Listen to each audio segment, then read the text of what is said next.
You were never their first choice. You were the safe choice, the quiet one, the patient one, the one who never complains. And they knew that. They counted on that. They built their comfort on top of your silence and called it love, called it friendship, called it family. But it was none of those things. It was something quieter, something nobody talks about. And today, we're talking about it. These are 5 silent ways people cheat you without ever calling it cheating. And way number 3, that one is going to hit the hardest. Way 1, they give you what nobody else wanted. New clothes arrived. Everyone picked first. You got what was left. New food on the table. Everyone served themselves.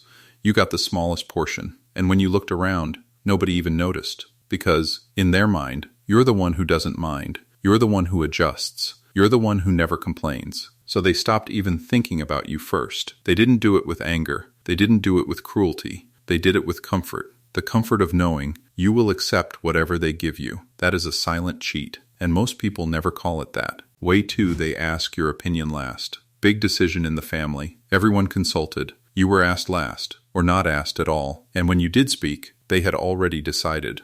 Your opinion wasn't needed. It was just formality, just to make it look fair. But it wasn't fair, because your voice was never really in the room. They knew you wouldn't fight for it. They knew you would nod. They knew you would adjust. So they saved you for last. Because last doesn't really matter. That is a silent cheat. Stay with me. Because way 3 is the one most people spend years not seeing. Way 3, they only come to you as the last option. Everyone else was busy. Everyone else said no. Everyone else wasn't available. And then, your phone rang, and you picked up. You always pick up. You helped. You showed up. You gave your time. And when it was over, they went back to their first choices. Back to the people they actually wanted. And you went back to waiting. Waiting for the next time everyone else would be unavailable. You were never the plan. You were always the backup. And the cruelest part? They never felt guilty about it. Because in their mind, you were just being you. Helpful, available, reliable. But reliability was never supposed to mean you only matter when no one better is around. That is a silent cheat. Way 4, your silence became their permission. You didn't say yes, but you didn't say no either. So, they took it as yes. Every time you stayed quiet, they moved forward. You didn't object, they assumed you agreed. You didn't complain, they assumed you were fine. And slowly, your silence became the foundation they built everything on. They never asked if you were okay with it, because you never told them you weren't. But here is the truth. Your silence was never agreement. Your silence was patience. Your silence was peacekeeping. Your silence was trying not to cause problems. And they used every single second of it. That is a silent cheat. And way 5, this is the one that keeps it all going. Way 5, they turned your patience into your identity. They didn't call you a pushover. They called you patient. They didn't call you ignored. They called you easygoing. They didn't call you last choice. They called you flexible. And slowly, you started believing it too. You started thinking, this is just who I am. I don't mind. I adjust. I'm not like other people who complain. But that was never your identity. That was their narrative, built carefully, so you would never question what was happening to you. Because the moment you stopped being the patient one, they would lose their most convenient person. So they made your tolerance, your personality, and called it a compliment. That is the most silent cheat of all. Nobody hit you. Nobody screamed at you. Nobody even did anything obviously wrong. But somewhere deep inside you always felt it. That quiet feeling of being just slightly less important, just slightly less considered, just slightly less valued. Now you have the language for it. It wasn't your imagination. It wasn't you being too sensitive. It was real. And knowing that changes everything. If this video finally said what you couldn't, share it with someone who needs to hear this. They might still be living inside it without even knowing. Subscribe, because every week we say the things most people are afraid to say out loud. A new perspective every single week.